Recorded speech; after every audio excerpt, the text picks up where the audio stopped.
And went down that path.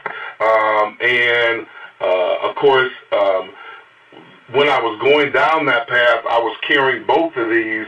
And when one got destroyed, shortly after, the other got destroyed. But at the same time, I had a big downfall because of the whole identity thing, and I didn't know who I was and had lost everything. Everything that I thought that I could fool, I had now lost. This has got to be what, I've been with my wife for 20 years, so this is approximately 21 years ago. And I had came to a place where I had lost everything. Went back, and my father owned some property in Milwaukee. He said, well, you can't come back here. So, but, he let me stay in one of his little apartments. I stayed there for a year. Lost. Now I don't even have a skill. I don't have nothing. But I lost. I wanted to die. I didn't want to live anymore. But for some reason, I really didn't want to die. I did like life.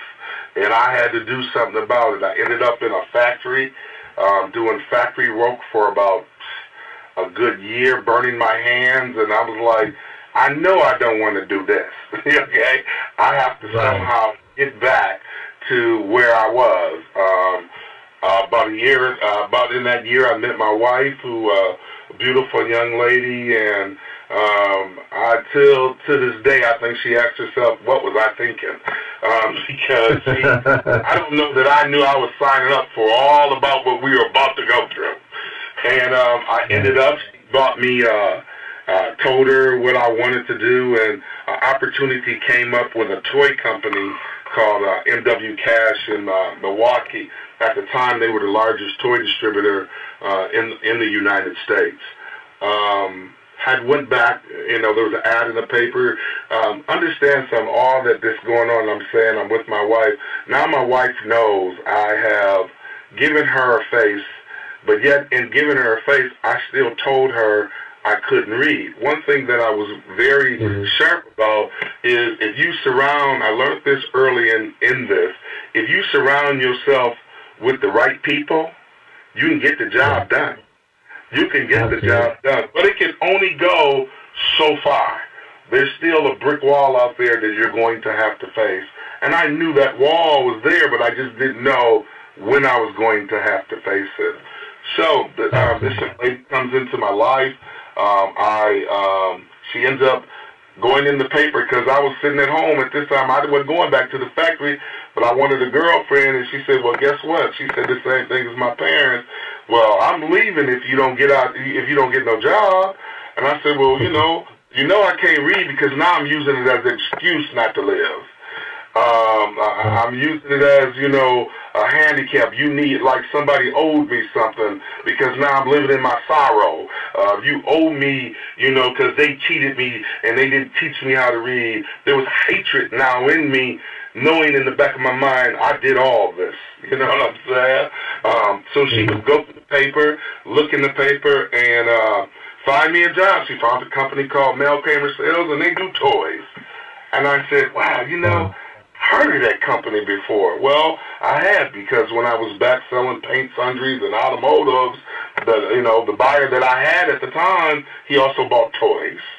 So I go back in, and before I had left selling my customer, I was smart enough to always go back to the president and the buyer and tell them what my mistakes were. I apologized. I was like, I made some mistakes. I enjoyed it. I hope you never forget me, and I'm going to go try to change my life. I'm going to stop you right there. I want to jump there right there because I love exactly what you're talking about. But we're going to move this a little bit differently. You said something in the conversation that you and I had, because I want to kind of, before you get too far away from this particular story, you said something to me the other day when you talked about your wife of 20 years. You said something I think is very important, that you actually just learned how to be a husband to your wife 5 years ago out of a 20-year marriage. Talk about that for me. Well, again, 10 years ago, I changed my life around, and I had submitted my life to Jesus Christ. And in that, there was a big learning curve. There's a lot that God had, things that I had produced, He had destroyed. So it was now what I call coming to Jesus meeting. And for the first 5 years was really undressing myself, unmasking myself, and dealing with the reading, dealing with all the issues that I had created. Now I had to face. I was about to face my wall. In saying that, 5 years later, now that I have faced that, I'm proud to say today that I spent the time and energy in learning how to read. God has been tremendous in my life ever since I gave it all to Him. But I don't want to go any farther without saying that all my life, His hand was on me all the time. In the Bible, it says that you don't choose Him, He's chosen you. God has chosen me a long time ago because it doesn't make sense. But I want to get back to your point of, of my wife. I got saved. We went to Boston for a year. God took me away from everything I knew. Everybody I knew, He took me away from it, put me in a place where I knew nobody. A true start over.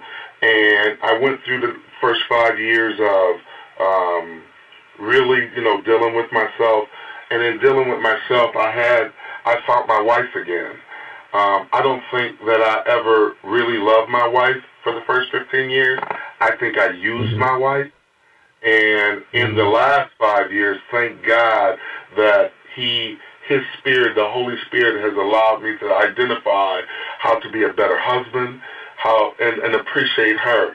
I said to you last night that what I really came to realize, if I wanted to be really whole, that what God took out of me, I must put back in me.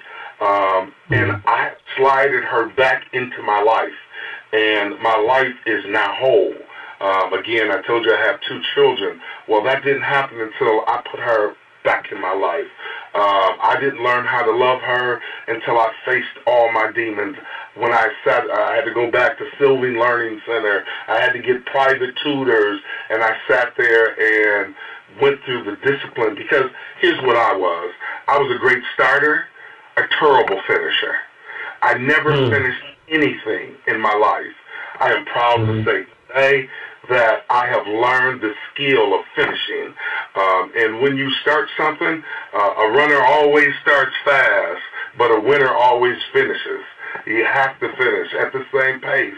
In the middle, you might slow down, but in the end, if you did it right, you'll be able to pick up pace. And the only way that I was able to pick up pace is because the guy who was breathing into me loved me so much. He gave me, when I wanted to quit, when I say I couldn't read, I couldn't read. It's no, something my wife says today, when I first told her that, she thought, well, I would think you would know the, and, or whatever. No, I knew none of that.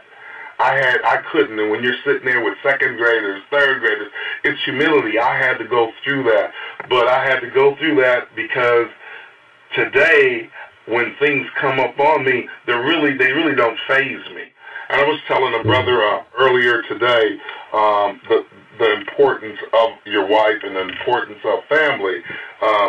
It's true what the word says, that if you don't take care of your family first, then you're not going to go out and do anything in His name, because that's messed up. But what I've learned then is that in taking care of my family, everything that comes up in my family are just issues that come up in life. So when they come up in life, it's very easy to face them because I've dealt with it in my family. I dealt with not being a good husband. I dealt with about everything's about me. And I am so grateful for my wife, and my life would not, she's the second piece. God's the first piece, but she's the second piece. And sometimes you don't have, I got to the point where that wasn't my problem, her wanting to see my vision. What it was I had to concentrate more on, the more I became more obedient to God, the more obedient she became to me, and the vision became more clear to her through my obedience.